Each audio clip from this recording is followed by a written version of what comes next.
بسم اللہ الرحمن الرحیم۔ جو شخص خدا سے نہیں ڈرتا وہ ہر ایک سے ڈرتا ہے، اور جو خدا سے ڈرتا ہے اور کسی سے نہیں ڈرتا۔ بے وقوف کے ساتھ جنت میں بیٹھنے سے عقل مند کے ساتھ قید خانے میں بیٹھنا بہتر ہے۔ پنجرے میں پیدا ہونے والے پرندوں کو لگتا ہے کہ اڑنا ایک بیماری ہے۔ جب اندر کوئی دشمن نہ ہو تو باہر کے دشمن آپ کو نقصان نہیں پہنچا سکتے۔ جیسا سوچو گے ویسا بنو گے، تمہارے خیالات ہی تمہاری تقدیر ہیں۔ آپ کی اچھی سوچ آپ کے شاندار مستقبل کی ضمانت ہے۔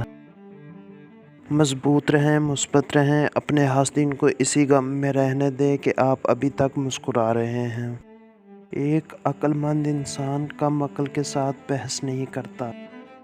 اس انسان پر کبھی بھروسہ نہ کرے جس نے آپ کو پہلے زخمی۔ زندگی کا ایک مقصد بنا لیجئے، پھر ساری قوت اس کو حاصل کرنے میں لگا دیجئے، آپ یقیناً کامیاب ہو جاؤ گے۔ جھوٹ تمام بیماریوں کی ماں ہے، سچ تمام برائیوں کا علاج ہے۔ غصہ کبھی کبھی قابل سے قابل انسان کو بھی انتہائی بے وقوف بنا دیتا ہے۔ مصیبتیں اور بیماریاں اتنی خطرناک نہیں ہوتی جتنی کہ بزدلی، کم ہمتی کی وجہ سے نظر آتی ہیں۔ اپنی ذہانت پر بھروسہ کرنا بہتر ہے، لیکن جب کسی مشکل فیصلے کا سامنا کرنا پڑے تو یہ دانشمندی ہے کہ ان لوگوں سے رہنمائی حاصل کی جائے جو اس معاملے میں زیادہ تجربہ مہارت رکھتے ہوں۔ امیری غریبی کی دلیل کو نہیں مانتی۔ دولت آج کی دنیا کی سب سے بڑی حقیقت ہے۔ دولت کے آگے محبت کی اہمیت کم ہو جاتی ہے۔ چھپ کر بھی ایسا نہ کریں جو لوگوں کے درمیان کرتے ہیں۔ آپ کو شرمندگی ہو کیونکہ وقت سب کو ظاہر کر دیتا ہے۔